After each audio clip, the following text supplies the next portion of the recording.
How to fix you cannot use more than one application that uses camera at the same time on Android. So to fix this problem, you need to open up your settings. Under settings, you need to go with search, and here you need to search for camera. After that, tap on the camera option, and under camera, if you scroll down, then you may have clear cache option. If you don't find it, then you can just simply scroll down and go with apps.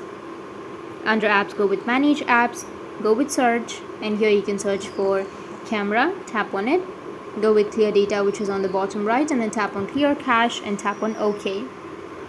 Or you can also just simply go and force stop the application.